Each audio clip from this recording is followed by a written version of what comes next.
Buenas tardes a todos. Muchísimas gracias por venir.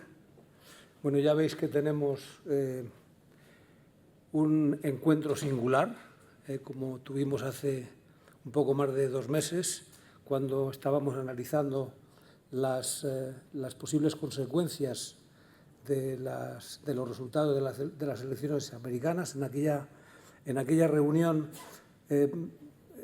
las encuestas daban un empate. Nosotros ya descontábamos que lo probable es que ganara Trump. Pero bueno, ahora de nuevo nos vemos con este título de Perspectivas económicas y financieras para el 25, implicaciones de un nuevo ciclo geoeconómico. El título es un poquito osado porque no cabe duda que estamos en una situación de enorme incertidumbre, de gran volatilidad y, por consiguiente, es muy difícil hacer pronósticos y acertar. Pero, en fin, creo que siempre es bueno hacer estas reflexiones porque de las reflexiones surgen estrategias que pueden ser muy acertadas, ¿no?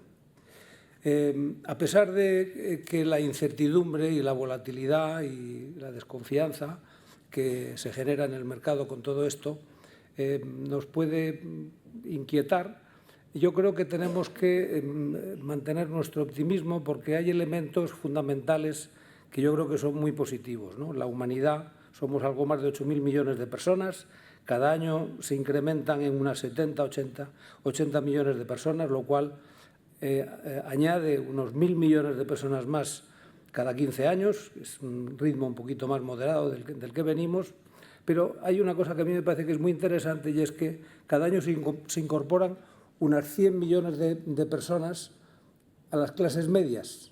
Y esto no solamente supone un aumento de consumo, porque las clases medias son consumidores intensivos, sino sobre todo porque las clases medias es gente bien formada, gente con talento, con capacidad de innovar, con capacidad de emprender, de aportar valor y, por tanto, de seguir en este modo disruptivo en donde la humanidad es cada vez más capaz de resolver los problemas, al menos los problemas materiales. De manera que yo creo que tenemos que ser optimistas. Vamos a ver, esta situación de los Estados Unidos, todos hablamos de Trump, pero realmente Trump es la consecuencia del sentir de los americanos.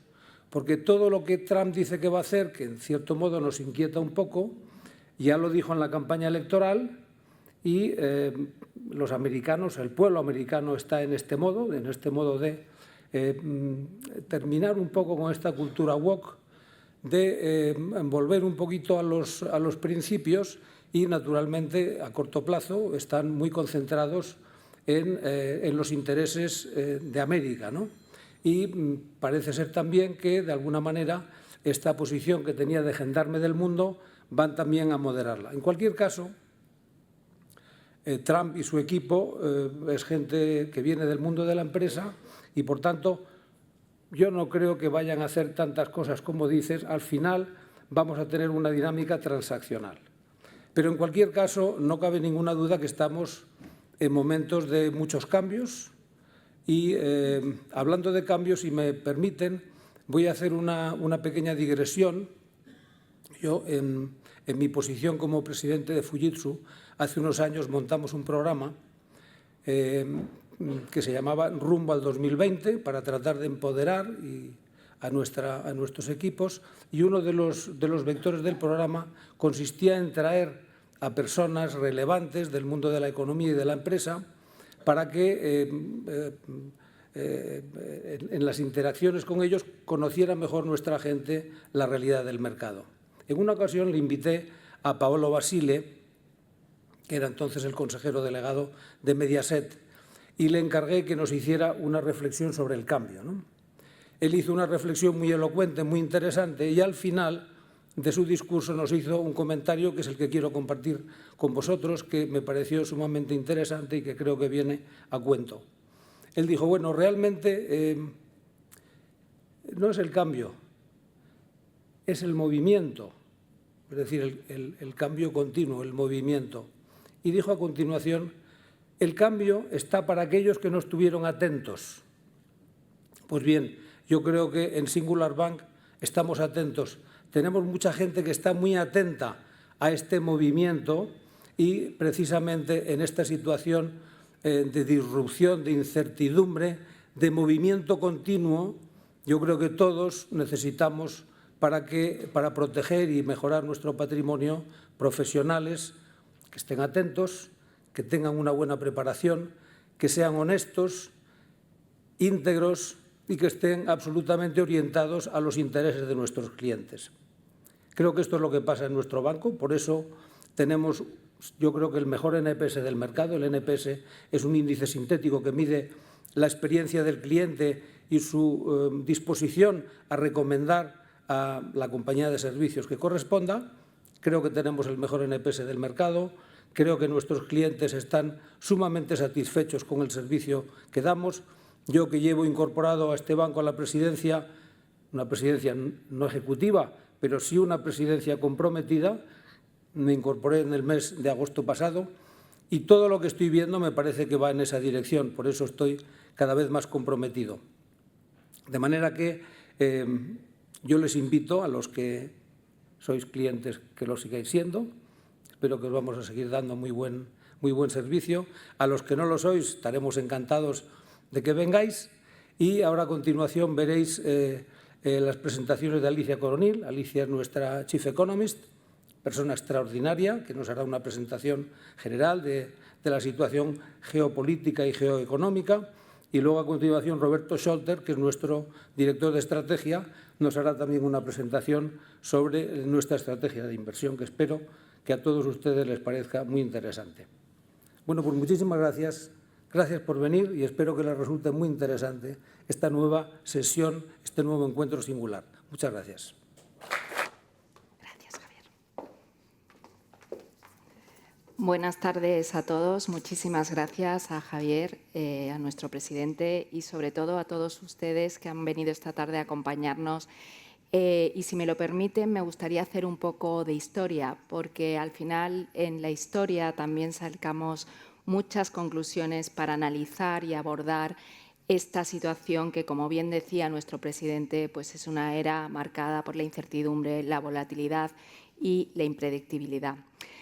Tengo el honor esta tarde de iniciar la quinta presentación de nuestro documento de perspectivas económicas y estrategia de inversión de Singular Bank. Nosotros somos un banco nuevo, un banco, como decía Javier, singular, pero que empezamos a tener historia.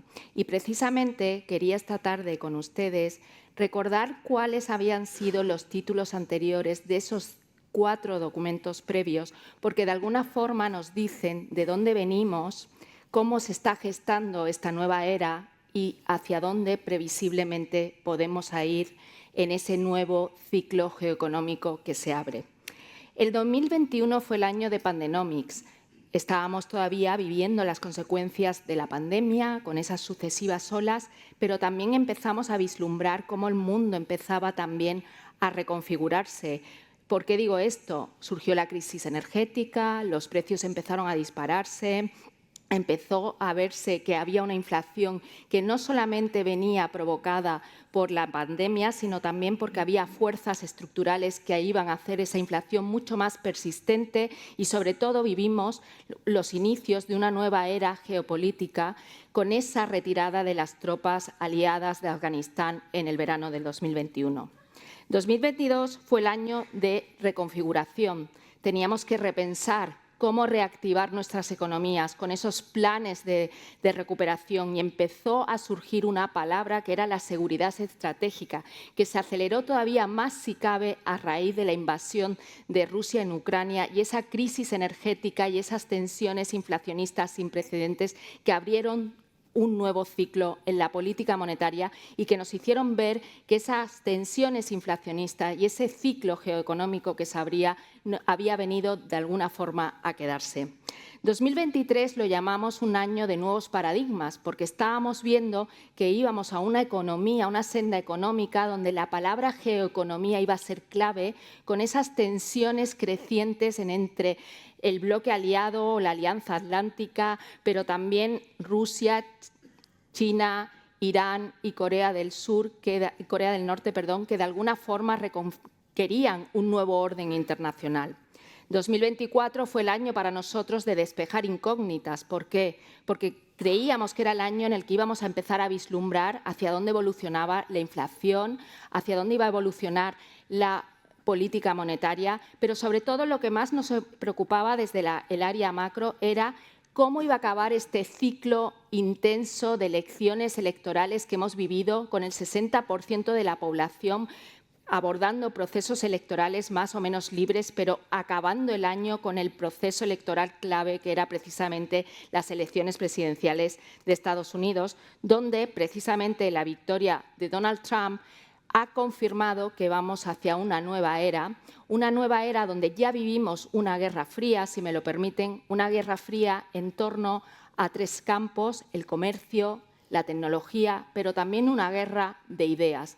¿Y por qué decimos que esta victoria de Donald Trump, legítima, histórica y con un poder que ningún presidente ha tenido durante muchísimas décadas, porque no solamente controla las dos cámaras de representantes, el Tribunal Supremo, sino que también el Partido Republicano gobierna en 27 de los 50 estados que configuran Estados Unidos? Porque precisamente ya no es solamente ese eje chino-ruso que precisamente ayer volvieron a verbalizar su alianza y su deseo de seguir cooperando, son los que desean reconfigurar ese orden mundial que surgió tras la Segunda Guerra Mundial y ese status quo que también surgió después de la caída del muro de Berlín y la caída del comunismo, donde se impuso algo que para mí es un principio básico, que es precisamente que las democracias liberales, la libertad económica y la cooperación es clave para el progreso económico. Con lo cual, empezamos el año, y si me lo permiten, este año no ha arrancado hasta que realmente Donald Trump ha tomado posesión por segunda vez de la Casa Blanca, analizando o expectante hacia esa filosofía maga que defiende ese Make America Great Again. Un contexto en el que, por un lado, podríamos decir que estamos viviendo un momento antirricardiano, porque lo que se está imponiendo es esa transaccionalidad, ese espíritu mercantilista de la economía, donde al final vamos a ver cómo se utilizan no solamente los aranceles, sino otros tipos de mecanismos para lograr los objetivos que persigue el presidente Trump al declarar que quiere construir una nueva era dorada en Estados Unidos. Unos aranceles que utilizará no solamente para lograr reducir los déficits comerciales que presenta Estados Unidos, sino también para reforzar su seguridad estratégica. Y de ahí que haya mencionado dos enclaves que son absolutamente críticos, como es el Canal de Panamá, pero si me lo permiten, porque soy medio islandesa y llevamos 5 años mencionando en nuestros Outlook en Singular Bank el deshielo del Ártico y precisamente quién va a controlar Groenlandia y, sobre todo, quién va a explotar los recursos naturales que hay precisamente en Groenlandia. No solamente de gas, petróleo, sino que se habla de que hay 500 tipos de minerales precisamente en la que es la isla mayor del mundo, y también porque es un enclave defensivo estratégico para Estados Unidos, porque Groenlandia e Islandia representan la posición equidistante desde Europa a Estados Unidos y fue un flanco que no pudo durante la Segunda Guerra Mundial el ejército nazi desde Noruega invadir, y eso permitió resguardar la costa este de Estados Unidos. Pero ante el deshielo, el control de las rutas comerciales por parte de Rusia y de China, se abre una nueva franja de inseguridad, tanto para los europeos como para Estados Unidos. Y creo que esto es un punto importante de cara a lo que pueden ser nuestras relaciones con Estados Unidos. Pero, por otro lado, también tenemos ya esos primeros anuncios arancelarios, como el presidente Trump ha anunciado que a partir del 1 de febrero, es decir, en aproximadamente 10 días, va a imponerle aranceles del 25% a sus dos principales socios comerciales, como es México y también Canadá, porque algunos de ustedes no sabrán que Canadá es su principal suministrador de materiales energéticos. Dicho esto, lógicamente va a tener unas implicaciones inflacionistas, porque también esa emergencia nacional inmigratoria y el cierre de la frontera con México también va a provocar tensiones en la población activa, y en Estados Unidos, porque no hay que olvidar que Estados Unidos está viviendo el fin de su baby boomer y también necesita de ese dividendo demográfico, de ampliar su base de población activa y de talento para seguir impulsando esas tasas de crecimiento que presenta hoy y ese momento de excepcionalidad. Pero, por otro lado, me gustaría también esta tarde compartir con ustedes dos cuestiones que me parecen también relevantes. Es la reconfiguración del eje de poder que va a haber en la Unión Europea.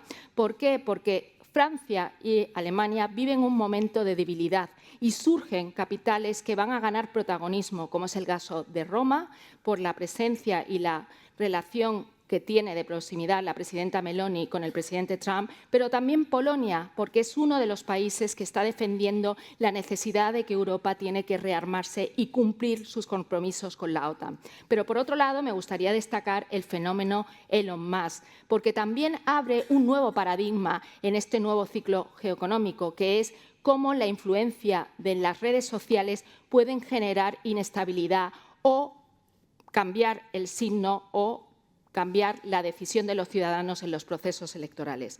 Dicho esto, más allá de esa filosofía maga que ya advertíamos que trae consigo tensiones inflacionistas y que previsiblemente va a provocar que la FED no pueda bajar los tipos de interés al ritmo que esperaba el mercado hace tan solo un año, nos sigue preocupando la evolución de la inflación a corto plazo, no solamente por lo que puede implicar la administración Trump, esa filosofía de Make America Great Again, sino porque estamos en un contexto de reintroducción de las reglas fiscales donde los Estados europeos tenemos que cumplir nuestros compromisos y nuestras normas de consolidación fiscal, y esto va aparejado a la necesidad también de financiar esa seguridad estratégica, esos planes de transición energética, de digitalización, de defensa, que exigen una mayor recaudación o buscar nuevos recursos financieros. Y esto, inevitablemente y desgraciadamente, desde mi punto de vista, trae consigo una mayor presión fiscal que erosiona la capacidad de compra de los hogares, pero también la capacidad de crecimiento de las empresas,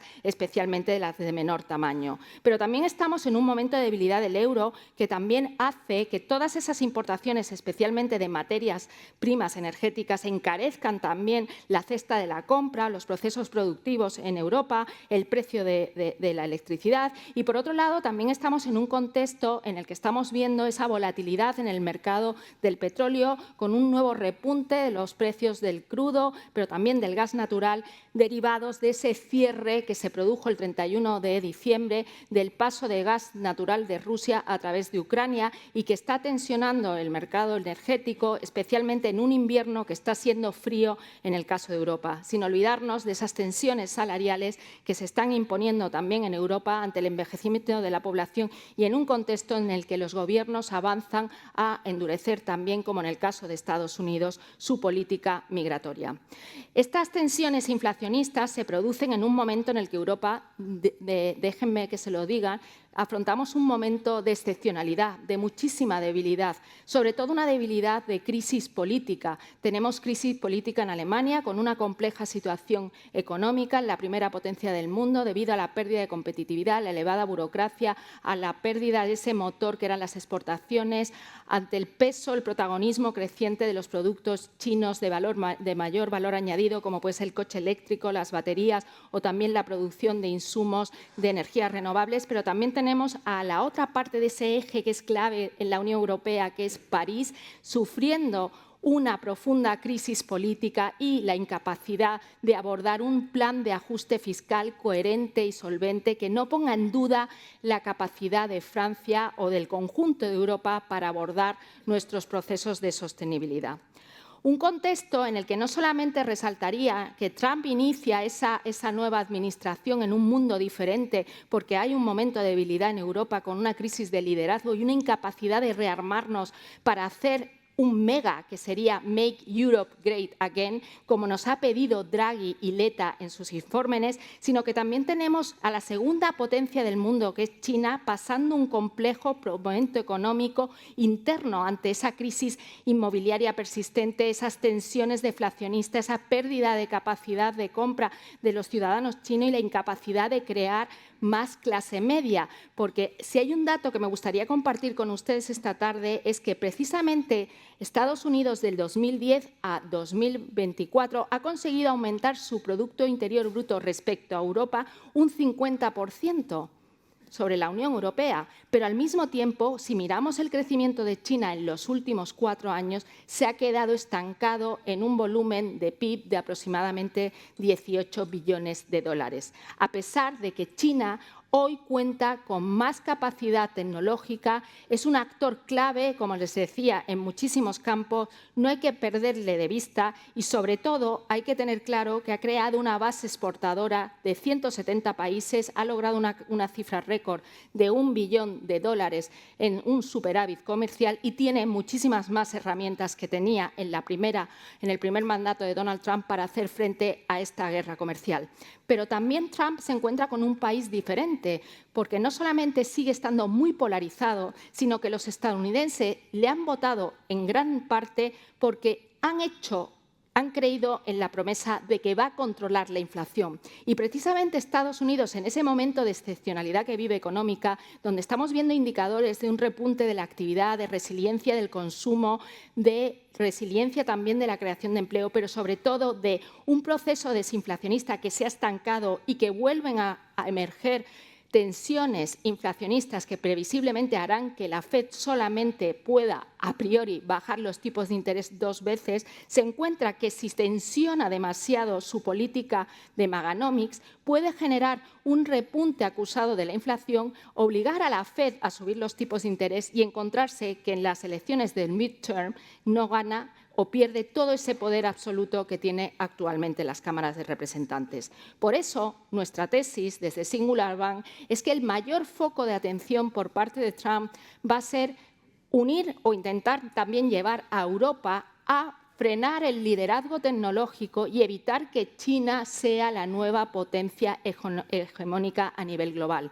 Porque si ven este gráfico, los europeos y los estadounidenses todavía tenemos capacidad de lograr frenar ese liderazgo tecnológico y mantener nuestra competitividad en amplios ámbitos, sobre todo en aquellos que van a marcar este nuevo ciclo geoeconómico, como es precisamente el desarrollo de la digitalización, la inteligencia artificial, pero también otros ámbitos de innovación, como puede ser la biotecnología o incluso, si me lo permiten, el biotech y la gestión de recursos naturales. Por eso, como decía Javier, estamos en un mundo volátil donde las empresas y los ciudadanos nos encontramos con un mapa de riesgo que es absolutamente multipolar, pero también hay que recordar que la historia de la humanidad es de progreso y que detrás de cada empresa hay capacidad de innovar y de adaptarse a nuevos entornos complejos. Y de ahí que las empresas y nosotros mismos seremos capaces de buscar nuevas soluciones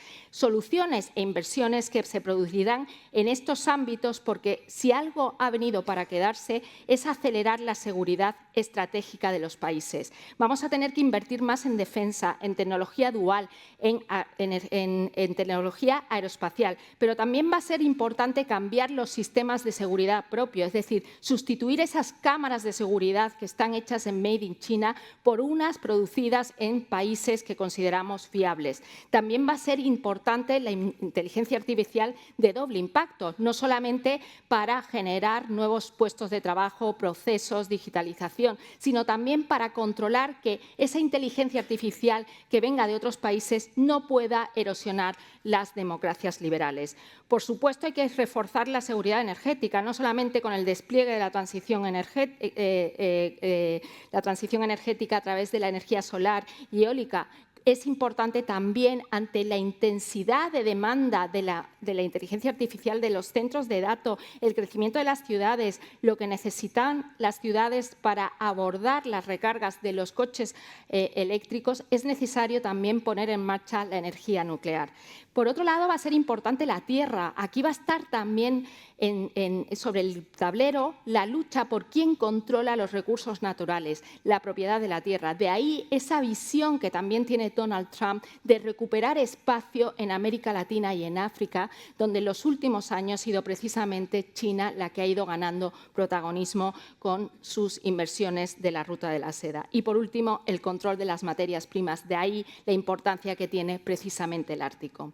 Dicho esto, en nuestro escenario base nosotros estamos proyectando un escenario donde Estados Unidos mantiene su resiliencia económica con un crecimiento económico este año del 2,6%, con una compleja situación para China que lograría estabilizar su ritmo de crecimiento en un 4,5% y con una Unión Europea que le cuesta despertar y con un crecimiento que se situará en el 1,1% y donde sí que pensamos que a corto plazo el Banco Central Europeo va a seguir bajando los tipos, intentando de alguna forma apoyar la actividad económica de Europa, pero una actividad económica que si no recuperamos el liderazgo y sobre todo hacemos reformas estructurales y más cosas en común en este mapa de riesgos multipolar, pues tenemos un escenario complejo por delante. Sin embargo, como decía, siempre surgen oportunidades y nuestras oportunidades de inversión están en nuestras 5 Ds de Singular Bank que acuñamos ya en el año 2022, como es la digitalización, todos los cambios que vienen asociados a estos cambios demográficos que estamos viviendo, la descarbonización, la desconfiguración del mundo, del orden mundial y, por último, el proceso de desglobalización. Y simplemente para tomar la capacidad que tenemos los europeos de poder volver a ser una Europa grande y unida y dar esa historia, esa batalla en este mundo multipolar y saber dónde nos tenemos que posicionar en este ciclo histórico que se está abriendo, me gustaría destacar que no tenemos un problema de capacidades o de talento o de gente o de seguridad. Nuestro problema es la incapacidad que tenemos de unirnos y hacer más en común. Si logramos hacer más en común, recuperar ese principio que es lo común, lograremos bandear este nuevo ciclo geoeconómico, restablecer o asegurar la importancia de la Alianza Atlántica y recuperar sobre todo el dinamismo y el crecimiento económico. Muchísimas gracias.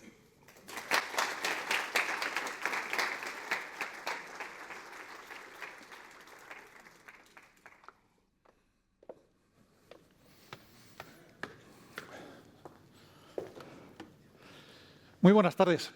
Bueno, tenemos algunos mercados que desde hace años están cotizando, están poniendo en precio esta excepcionalidad de Estados Unidos respecto a su crecimiento económico, este liderazgo de Estados Unidos en la revolución tecnológica, el enorme crecimiento que están teniendo sus grandes empresas. Están también poniendo en precio una Reserva Federal que va a tener que mantener una política monetaria mucho más restrictiva que las del resto del mundo desarrollado durante los próximos años. Esto se traduce en una gran fortaleza del dólar y, mientras tanto, pues hemos tenido una serie de activos de mercados que se han quedado bastante rezagados en los últimos tiempos. Y aquí la gran duda que tenemos es en qué medida pues tenemos que seguir con las grandes tendencias o tenemos que empezar a nadar contracorriente. A veces la mejor pesca se consigue yendo a contracorriente y viendo en qué punto podemos estar entre unos giros de estas tendencias. La renta fija, especialmente la de más calidad, la deuda pública, pues ha tenido un comportamiento bastante plano en los últimos meses, han vuelto a repuntar las curvas y si alguno de ustedes todavía tiene una posición significativa en activos monetarios, en liquidez, en cuenta corriente, pues se ha vuelto a abrir la ventana de oportunidad para invertir en bonos a medio plazo sin tener que asumir grandes riesgos de duración, grandes riesgos de crédito, con unas expectativas de retorno que consideramos muy atractivas y bastante superiores a la inflación. Y, por supuesto, dentro de estas megatendencias que mencionaba Alicia, pues la revolución tecnológica va a seguir siendo la más potente, la que va a seguir generando unos crecimientos extraordinarios, pero eso también en parte está en precio. Pero hay algunas otras megatendencias que en parte han sufrido en los últimos meses por ese repunte de los tipos de interés, por algunas dudas sobre cómo puede interferir o afectarles las políticas de la nueva administración estadounidense, que se están quedando bastante a tiros. Así que ahora, cuando comente cuáles cuáles son las oportunidades o las máximas convicciones que tenemos en la renta variable, pues las hablaré del sector de salud global, de las infraestructuras, de invertir en compañías energéticas, eléctricas, todavía petroleras durante unos cuantos años, cómo hay oportunidades en Asia, incluido el mercado japonés. Así que, como ven, aunque estemos en un periodo de gran incertidumbre, en donde las exigentes valoraciones, sobre todo en la bolsa estadounidense, pues creemos que dan un potencial relativamente acotado al alza en los próximos meses, todavía creemos que podemos obtener unos rendimientos muy satisfactorios. ¿Y de dónde pues, surge esta intención de nadar en parte contracorriente de los mercados? Pues en primer lugar porque, decía Alicia, creemos que esa moderación paulatina del crecimiento en Estados Unidos, esa moderación a trompicones de las presiones inflacionistas sí que van a permitir a los bancos centrales seguir reduciendo sus tipos de interés, con la obvia excepción del japonés, que esta misma semana probablemente va a subir un cuartillo. El BCE el jueves que viene pues, recortará al 2,75 y todo apunta a que para el verano ya estará cerca del 2%.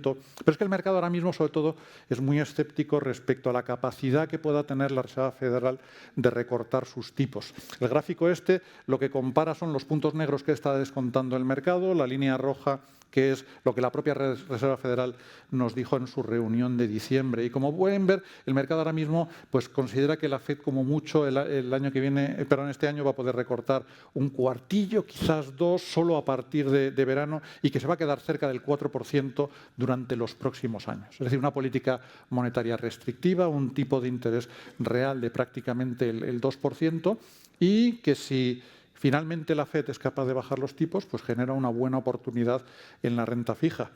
Así que nuestra previsión es que la FED este año recorte 2 cuartillos, que pueda continuar esa tendencia hacia una política monetaria más neutral en 2026, y esto sería suficiente para que veamos una nueva relajación de las curvas de rentabilidad de la deuda. Las líneas punteadas es donde estamos ahora mismo, la línea continua son nuestras estimaciones de niveles de equilibrio para finales de este año. Así que, desde nuestro punto de vista, los mercados de renta fija están haciendo un movimiento de yo-yo alrededor de estos niveles de equilibrio. Antes de que las encuestas se giraran en septiembre en favor de Trump, los tipos a largo plazo en Estados Unidos se habían ido al 3,60, han pegado un salto al 4,80, ahora mismo los tenemos al 4,60 y nuestra previsión es que acabaremos el año más cerca del 4,20. Ya saben que cuando bajan los tipos de interés se revalorizan los bonos y, por lo tanto, el retorno neto que estamos esperando en los próximos meses, en este año, es la suma de los intereses más esa pequeña apreciación de los bonos, que nos puede dar unos retornos bastante interesantes en los bonos americanos, incluso superiores al 6%. Así que, aunque sacrifiquemos un par de puntos con el coste de la cobertura de una divisa que consideramos sobrevalorada y que poco a poco prevemos que se vaya a girar, pues obtenemos retornos bastante interesantes. Y como el último movimiento de las curvas se ha producido sobre todo por un aumento de su pendiente, un aumento de las primas de riesgo, de la prima temporal técnicamente, que es ese extra de rentabilidad que se le exige a los bonos a largo plazo, y eso ha arrastrado al resto de mercados del mundo, pues prevemos un movimiento prácticamente paralelo de las curvas europeas. Aquí los rendimientos son obviamente mucho más bajos, pero también esperamos una ligera apreciación. Y luego tenemos los bonos corporativos. Estamos en un periodo de prolongación del ciclo económico, de crecimiento de los beneficios empresariales, ya por fin también este año en Europa, en Japón o en otros mercados. Las empresas siguen mejorando su solvencia, han refinanciado su deuda, se ha superado ese muro de vencimientos que había este año en muchas emisiones en el segmento de high yield, de los bonos de alta rentabilidad. Entonces, aunque repunten ligeramente los diferenciales crediticios, también estamos esperando unos retornos que consideramos bastante atractivos en la renta fija. Y ven en ese gráfico que en la parte central tenemos muy agrupados los retornos que esperamos de la deuda pública, de los bonos corporativos investment grade con grado de inversión, los bonos corporativos high yield, en el entorno ligeramente por encima del 4%, así que insistimos una vez más. Si todavía tienen unas posiciones considerables en activos monetarios en liquidez, pónganla en movimiento, porque el Banco Central Europeo va a ir rápidamente al 2, van a ir perdiendo rentabilidad y tenemos esa ocasión para amarrar estos retornos durante unos cuantos años. ¿Y dónde nos estamos concentrando?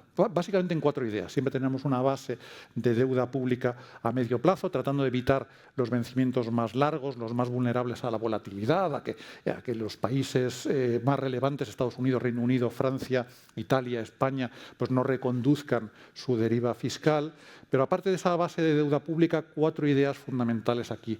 La primera, bonos corporativos con grado de inversión en plazos intermedios. La segunda, las emisiones subordinadas de bancos y aseguradoras, lo saben, muy rentables en estos años, reforzando su solvencia, amortizando anticipadamente muchas de esas emisiones junior o tier 1. Los fondos que compran a los bancos parte de los créditos sindicados, lo que llamamos los senior secure loans, están ofreciendo diferenciales bastante más altos que la de los bonos high yield, pero mucho más estables, con unas tasas de impago muy bajas. Y ven que está justo arriba en el centro, en ese gráfico, los retornos esperados también son tremendamente atractivos. Y luego, en cuarto lugar, mucho más específico, en este caso solo en Europa y en plazos cortos, la parte de mejor calidad del high yield, donde ahí tenemos un extra de rentabilidad cercano al 2%, donde la visibilidad en la capacidad de repago de refinanciación de las compañías es muy evidente. Así que buenas oportunidades en la renta fija, pero también creemos que en la renta variable. La ventaja de la renta variable este año es que vamos a tener un crecimiento de beneficios bastante potente, del orden del 10% en Estados Unidos, del orden del 6% en Europa o en Japón, pero la buena noticia es que ya no va a ser un crecimiento de beneficios concentrado en las empresas tecnológicas. Más y más sectores, más y más segmentos del mercado, más países se están uniendo a esta recuperación de los márgenes. Las financieras van a seguir teniendo unos beneficios bastante estables, aunque estén recortándose los tipos de interés. Las petroleras van a dejar de sufrir esa caída tan importante. Otros sectores cíclicos también se unen a ello. Y como ahora mismo comentaré, pues lo que prevemos que también el sector sanitario vaya a tener una recuperación muy potente de los beneficios. El problema son las valoraciones, especialmente en Estados Unidos. Con sus grandes tecnológicas cotizando a 32 veces beneficios, el conjunto del Standard & Poor's 500 cotiza per 22. Y esto no parece sostenible si los tipos de interés a largo plazo en Estados Unidos se quedan por encima del 4,5%. Algo tiene que ceder. Es decir, o se viene para abajo la curva de tipos y hace sostenibles esas valoraciones, o tenemos una contracción de los múltiplos. La verdad suele quedarse a mitad de camino y ese es nuestro escenario central. Nuestra previsión es ese bono a largo plazo en Estados Unidos se va al entorno del 4,20.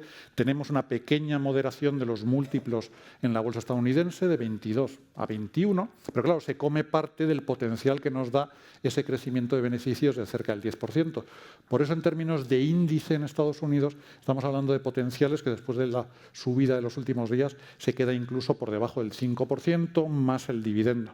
Sin embargo, ven aquí que las valoraciones son muchísimo más confortables en Europa y en Asia. Repito, aquí también vamos a ir viendo una aceleración de los beneficios, así que a poco que los múltiplos se queden estables o ligeramente para arriba, pues estamos hablando de retornos cercanos al 8-9%. Otro factor positivo para las empresas asiáticas y europeas es la fortaleza del dólar. Ven aquí que el dólar ha llegado a estar a 1,02, ahora ha reculado a 1,04. Según nuestro modelo de equilibrio de estimación de corto plazo, está ahora mismo como sobrereaccionando cerca de un 2% de lo que es justificable por el diferencial de intereses. Y en la medida en que ese diferencial todavía no se ensanche más, para eso haría falta que realmente la FED no vaya a recortar sus tipos en los próximos 2 años y sí lo haga el BCE, pues nuestra previsión es que va a ir poco a poco tendiendo hacia el 1,05, que se queda allí más o menos la mayor parte del año, pero si la FED poco a poco va tendiendo hacia una política más neutral, el dólar irá perdiendo terreno. Por lo tanto, la renta fija en Estados Unidos merece la pena tenerla cubierta. En renta variable, por el momento, estamos sin cobertura, porque ha sido un factor que nos ha añadido mucha rentabilidad en los últimos meses y también, sobre todo, diversificación, pero estamos con el dedo en el gatillo, estamos muy atentos en función de cómo se desarrollen las políticas de Trump, sobre todo en términos de aranceles directos a la Unión Europea, pues nos estamos planteando cubrir parte de esa exposición al dólar en la renta variable. Bien, ¿qué oportunidades tenemos en renta variable? Dentro de las megatendencias, sin ninguna duda, la revolución tecnológica, sobre todo ahora con el impulso de la inteligencia artificial, va a seguir proporcionando enormes beneficios que sobre todo van a ir capturando las grandes compañías, ¿no? Esto que llamamos los 7 magníficos. Pero por valoración, PER 32, pues preferimos estar más en una posición neutral. A cambio tenemos un crecimiento muy potente, pero en múltiplos mucho más atractivos en el sector sanitario. Piensen que el sector sanitario está tremendamente también revolucionado por todas estas innovaciones tecnológicas y terapéuticas. Están avanzando los procesos de diagnóstico, nuevos tratamientos, nuevos medicamentos. Y después de un bache de resultados que han tenido en los 2 últimos años, vamos a ir viendo una recuperación y a múltiplos muy razonables, incluso entre los 2 magníficos de las farmacéuticas, que es esa línea de arriba, que son Novo Nordisk y Eli Lilly, los que han creado estos medicamentos maravillosos contra la obesidad y la diabetes, que llegaron a cotizar casi a PER 50, pero ahora mismo están en un PER por debajo de 30, con un crecimiento de beneficios acumulativo anual del 20 y tantos, 30%. Pero lo interesante realmente del sector están en las líneas que se han quedado abajo. La línea azul clarita lo que nos muestra es que si quitamos a estas 2, el resto de farmacéuticas, grandísimas marcas, compañías potentísimas, pues Roche, Novartis, Pfizer, Merck, etcétera, están cotizando a PER 12 para un crecimiento de beneficios en los próximos años de doble dígito. La línea naranja, las compañías biotecnológicas también en plena revolución, el I+D al final, perdón, la inteligencia artificial al final lo que democratiza es el I+D de estas compañías, está ahora mismo pues cotizando a un PER que no llega a 17 veces. Así que esta es nuestra idea sectorial de mayor convicción. Aparte de eso, el mundo necesita enormes inversiones en infraestructuras energéticas, de transporte de mercancías, de pasajeros, centros de datos, etcétera, etcétera. Así que esa inversión transversal en fondos de infraestructuras globales, que también incluya compañías de países emergentes, el sector eléctrico, el sector petrolero, nos parecen muy atractivos. Tenemos ya a cambio las compañías cíclicas, las industriales, cotizando a múltiplos bastante exigentes, descontando una aceleración del crecimiento económico que no prevemos y, por lo tanto, a cambio preferimos ganar ese sesgo cíclico a base de compañías pequeñas y medianas, cotizando a múltiplos muchísimo más atractivos. Y este es el gráfico que pone en conjunto cuáles son los retornos que esperamos en nuestro escenario base en los próximos 12 meses. Pues este repunte de las curvas ha hecho subir todas esas burbujas del centro de la pantalla, donde nos podemos ganar la vida muy cómodamente. Y, sin embargo, una renta variable que, sobre todo en el caso de Estados Unidos, creemos que tiene un potencial acotado. Claro, en estas condiciones, la rentabilidad riesgo de los bonos nos parece atractiva. Y con todas estas incertidumbres que tenemos encima de la mesa, pues la vemos menos favorable en la renta variable.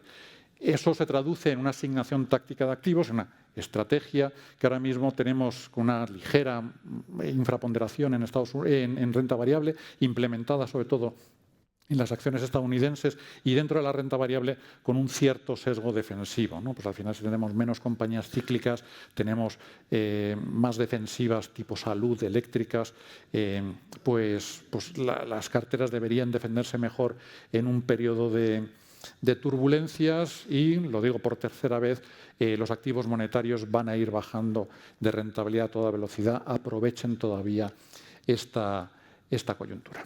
Pues nada más. Alicia, por favor, sube al estrado y presenta a nuestro invitado de esta tarde. No lo he mencionado, esta presentación, como siempre, se la estarán enviando por correo electrónico mañana mismo. Muchas gracias. Muchas gracias.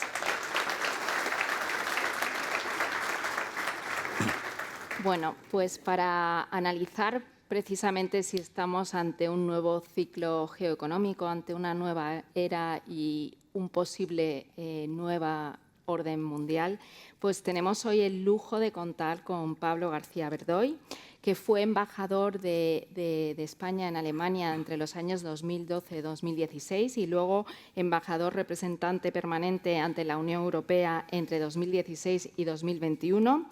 Además de ser el primer secretario general del Aspen Institute, lo cual también le da esa visión transatlántica, me gustaría destacar 2 cosas. Es el nuevo presidente del Consejo Asesor del Círculo Empresario y, haciendo patria, es andaluz de Antequera, de una provincia que está liderando también una importante transformación tecnológica dentro de España. Así que, por favor, Pablo, si nos acompañas.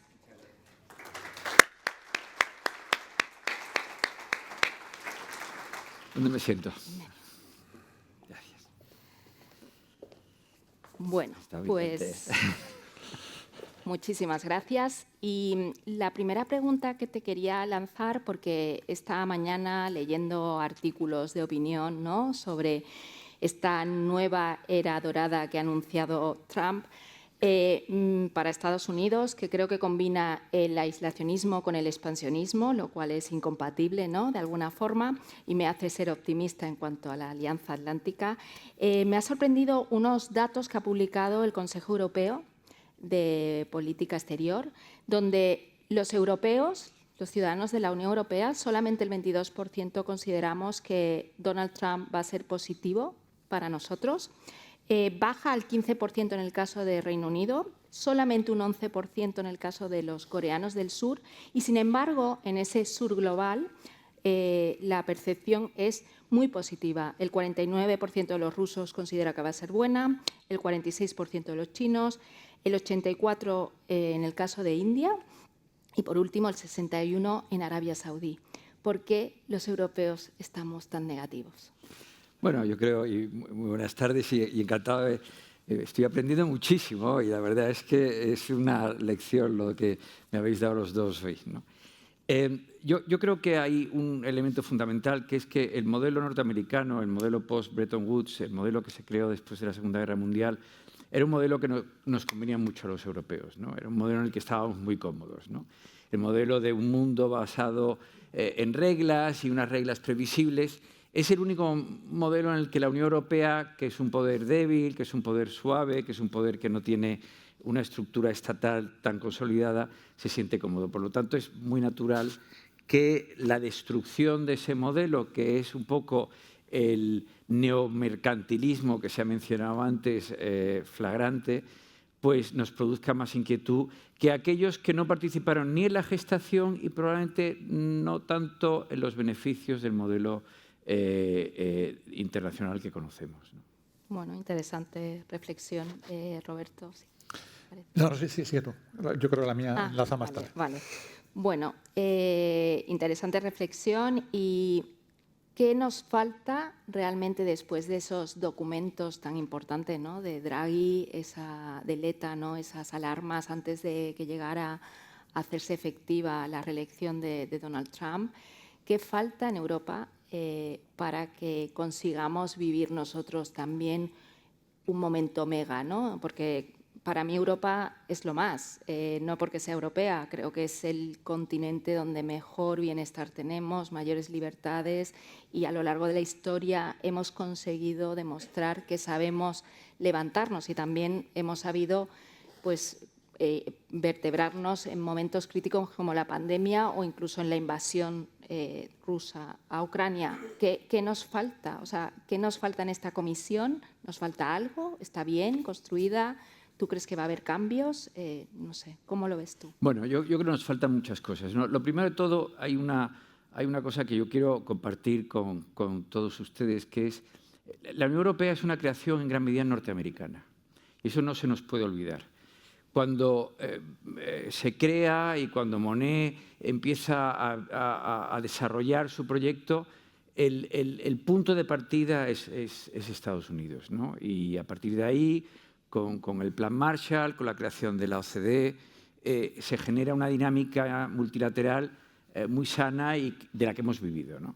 Por lo tanto, la ausencia de ese apoyo norteamericano eventual, que yo no lo aseguraría ahora, es una noticia, es ya un déficit en sí mismo, ¿no? Pero es que nos faltan muchas cosas que no hemos hecho hasta ahora y que debíamos haber hecho, ¿no?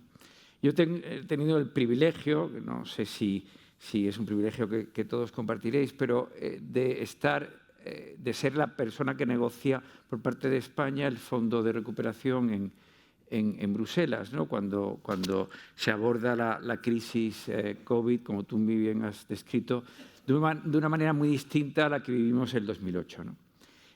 Lo que está claro es que Europa no ha hecho una cosa fundamental, que es mejorar su gobernanza y dotarse de capacidad fiscal. Y esos dos elementos son los clave para luego desarrollar cualquier otro proyecto. Lo que nosotros decíamos en su momento, me acuerdo del Coreper, que es un momento hamiltoniano, pues no sé si fue un momento hamiltoniano. La verdad, primero tenemos que ver si los fondos van a cumplir el propósito para el que los aprobamos Y, en segundo lugar, si esto va a continuar. La impresión es que no. Al menos no para gastos de inversión en cuestiones tales como la inteligencia artificial o la productividad, competitividad global, tal como denuncia el propio Draghi, que en el fondo su informe es más una queja implícita a nuestros déficits que una solución factible a corto plazo, porque esos 800.000 millones de euros que él reclama, pues no sabemos de dónde van a salir, ni él lo dice tampoco, ¿no? Entonces, sin capacidad fiscal y sin una gobernanza más sólida, no estamos integrando las economías realmente y, como sabéis muy bien, no tenemos un solo euro, tenemos muchos euros, no tenemos una presencia internacional desde el punto de vista financiero, tenemos muchas presencias fraccionadas y así no vamos a poder hacer lo que esta nueva rivalidad, pues eso, neomercantilista nos exige. Sin embargo, cuando analizamos Europa, es verdad que Europa vive un momento de debilidad con esa crisis política del eje que es clave, ¿no? O por lo menos es el eje fundacional con ese apoyo de Estados Unidos. Pero mi tesis es que, no sé cómo lo ves tú, que dentro de Europa hay varias Europas, ¿no? Tenemos la Europa del Sur, que ahora está liderando el crecimiento, tenemos el ejemplo de España. España tiene un crecimiento, bueno, con su cara B, ¿no? Un crecimiento apoyado en ese sector exterior, en cifras récords de turismo, en la capacidad que han tenido las empresas españolas de ampliar la base exportadora, de exportar bienes de no servicios. También tenemos un dividendo demográfico vía aumento de la población, ¿no? Donde el 84% es vía inmigración y un tono absolutamente fiscal expansivo, pero no hay inversión, ¿no? Hay un déficit de inversión privada. Pero en esta forma de ver Europa se nos olvida que hay una Europa que yo creo que ha despertado, que es el norte de Europa, quito Alemania, los países nórdicos que habían tenido una posición más equidistante, ¿no? Hacia la OTAN y que son más conscientes de los riesgos que representa Rusia o China con esas injerencias que hay en el Báltico. ¿Crees que podríamos de alguna forma hacer una Europa donde las visiones convergieran y que aprovechar esas economías, esa visión que han sabido repensar sus estados de bienestar, pero también reaccionar a los cambios geopolíticos de forma abierta y sincera y transmitiéndole a sus ciudadanos la necesidad? ¿Es eso posible a nivel europeo? Bueno, vamos a ver, yo creo, no solo porque he sido embajador en Berlín y soy muy germanófilo, pero yo creo que Europa, si Alemania no funciona, Europa no puede funcionar, ¿no? O sea, Alemania es el tractor de Europa, siempre lo ha sido, por tamaño, porque no te olvides que gran parte del tejido productivo de los países al este de la línea Oder-Neisse es un tejido productivo alemán, ¿no? Cuando discutimos el sector industrial europeo, bueno, no cabe duda que el sector industrial quizá más representativo en Europa es el automóvil, ¿no? Y el sector del automóvil, primer productor Alemania, segundo productor España, pero es que el segundo productor de automóvil ya de Europa es un país que ya no existe, que se llama Checoslovaquia, ¿no? Y la República Checa y Eslovaquia producen ya, con sus 14 millones de habitantes, más automóviles que España, ¿no? Entonces, pero esos automóviles no son checos o no son eslovacos, son alemanes, ¿no? Entonces, si Alemania no supera la crisis, yo soy muy optimista con Alemania. Me he traído un libro que os recomiendo mucho, se llama Caput, que eso lo entiende todo el mundo, de Wolfgang Munchau, que describe como un alemán lúcido, pero también un poco desencantado, cuál ha sido el problema de esta última década y media en Alemania, ¿no? Yo creo mucho en la capacidad de recuperación de Alemania. Me preocupa más Francia, si quieres que te diga la verdad, porque el problema alemán no es político. Sí, es verdad que hay un partido que es AfD, que tiene muchos apoyos, pero el sistema político alemán es tan maduro, tan serio, que va a ofrecer una alternativa a esa alternativa para Alemania, ¿no? Merz será seguramente el canciller y habrá una reflexión sobre más competitividad y quizá menos verde en Alemania. Me preocupa más Francia, que es un país muy importante. Pero yo creo que no solo no tenemos que tener lo que dicen los alemanes, Schadenfreude, de alegrarnos de que no vayan bien, porque creo que nos va a ir muy mal. Yo me acuerdo, el ministro Guindos decía una cosa que tenía mucha razón en su momento cuando le preguntaban sobre la sobreexposición exportadora de Alemania, que siempre que es un problema estructural. Decía, bueno, sí, pero gran parte de esa exportación alemana es española, ¿no? Porque el sector del automóvil está muy imbricado, ¿no? Entonces, si Alemania no va bien y su sector exterior no va bien, yo creo que tenemos un problema todos, ¿no?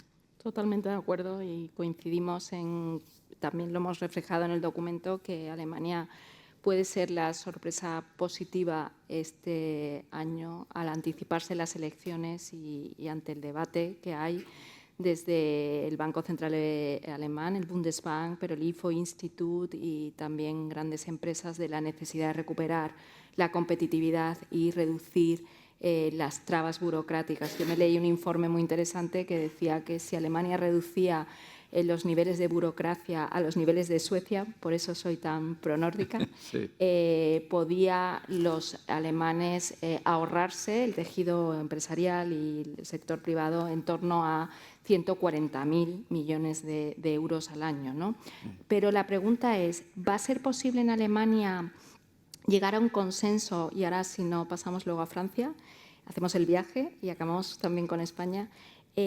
Cambiar su regla de gasto constitucional, ¿ese debate es posible? ¿Va a ser factible para poder abordar todos esos retos? Y yo creo que esa transformación que Alemania es capaz de hacer siempre, porque es muy hanseática, ¿no? Y tiene muy interiorizado el trabajo y sobre todo el hacer país, que yo creo que es al final el éxito de los países. Bueno, yo creo que Alemania tiene varios, vamos a ver, aquí tenemos varias cuestiones imbricadas, ¿no? Una, no se nos puede olvidar que la Unión Europea es una negociación y a mí a veces me molesta mucho cuando se expone que la posición de uno u otro país no comprende los resultados o los intereses de otros. Bueno, es que todos tenemos que defender nuestro interés nacional, eso es claro. El alemán cree que endeudarse colectivamente para que otros gasten, pues a lo mejor no es la mejor idea, ¿no? Y es un pensamiento que no me parece completamente absurdo. Lo que ocurre es que ahora llega un momento en el que estratégicamente para Alemania es imperativo que haya gasto y gasto abundante en varias líneas. Yo soy razonablemente optimista que podemos tener un momento moderadamente hamiltoniano en gasto de defensa, donde creo que hay una narrativa política muy sólida para explicar que la Unión Europea en su conjunto y los Estados miembros en particular tienen que aumentar el gasto de forma notable, porque estamos hablando casi como el COVID, estamos hablando de un hecho en el que no existe lo que a los alemanes encanta reprocharnos a los del sur, que es el moral hazard, de que somos culpables porque nadie ha querido la invasión de Ucrania, nadie tiene ninguna responsabilidad de que tengamos una amenaza de seguridad colectiva y, por tanto, el gasto colectivo, como fue el Fondo de Recuperación, se justifica de una manera política clara, ¿no? Si usted quiere defenderse como europeo, usted necesita gastarse colectivamente. Y ese salto generaría una dinámica virtuosa, no por el sector, que también es un sector industrial importante y que puede generar mucho empleo y mucho I+D, sino por el precedente ya reiterado de empezar a invertir en cosas que interesan. Y no siempre, como yo soy un poco crítico con la política estructural europea en gran medida, esa cosa keynesiana de estar gastando para aumentar el consumo y no para aumentar la inversión. Y sobre esta situación se complica más si de verdad entramos en una guerra comercial con Estados Unidos, ¿no? El mercado parece haber asumido de forma, no sé si voluntarista o ingenua, que Trump va a ser transaccional, ¿no? Que al final va a buscar otras palancas a cambio de no imponernos aranceles. ¿Cuál es tu visión al respecto y cómo crees que podría reaccionar la Unión Europea ante esa imposición de aranceles? Yo viví Trump 1 y Trump 1 empezó patosamente porque no tenía una administración que estuviera preparada para negociar en el ámbito internacional. Pero con el tiempo, y no fue tanto tiempo, empezamos a negociar y Trump 1 se llegaron a zonas de aterrizaje, no todas ellas perfectas, pero se llegaron a zonas de acuerdo. Yo creo, bueno, por supuesto el tema comercial es muy preocupante. A mí hay un asunto que me preocupa mucho y que no ha salido tanto en los papeles, que es todo el tema digital. Porque ahí sí que hay un juego de suma cero, ¿no? Ahí es más difícil encontrar la zona de aterrizaje. Y ahí hay varias derivadas. Hay, en primer lugar, el concepto europeo, que yo creo que va a seguir defendiendo la Unión Europea, de propiedad de los datos, ¿no? Los datos son propiedad de los individuos y los individuos no pueden renunciar a sus datos para que otro señor se enriquezca. Eso es un poco un principio general que hace muy difícil que en una guerra de verdad de aplicación de las normativas europeas tan avanzadas en materia de privacidad, pues podamos encontrar una zona de acuerdo. Y luego hay un asunto que me interesa mucho también como diplomático, que es el tema del espacio, ¿no? Donde nos encontramos que es una dimensión extraordinaria de poder y de desarrollo económico. Y el tema del espacio, como quizás sepáis, no está propiamente regulado, ¿no? Es una ciudad sin ley, ¿no? Y esa ciudad sin ley que afecta a nuestras telecomunicaciones, que afecta a nuestra seguridad, que afecta a lo que pueden los demás hacer en contra de tus intereses, se va a convertir también en un terreno de enfrentamiento importante. En cuanto a los aranceles, Alicia ha explicado muy bien, y tú también, que los efectos negativos que podía tener una política arancelaria extraordinariamente agresiva sobre la inflación, etcétera, ¿no? Entonces, creo que hay otros terrenos en los que nos encontramos previsiblemente con choques que ya no son solo culturales, sino de civilización muy importantes, ¿no?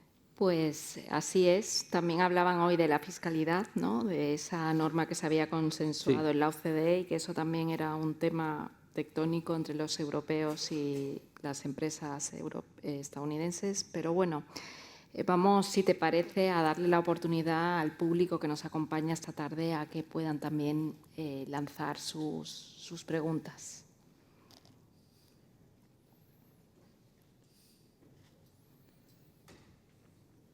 Mientras tanto, voy aprovechando yo. ¿En qué medida el tipo de cambio de la divisa o las importaciones de energía de Norteamérica pueden también ayudar a ensanchar esa pista de aterrizaje? Sí, yo creo que aquí tenemos ahora, por ejemplo, un punto de partida. Yo creo que sois conscientes quizá que España, por ejemplo, tiene un déficit comercial con Estados Unidos. O sea, España no estaría ahora, es un déficit pequeño, pero bueno, no deja de ser un déficit, ¿no?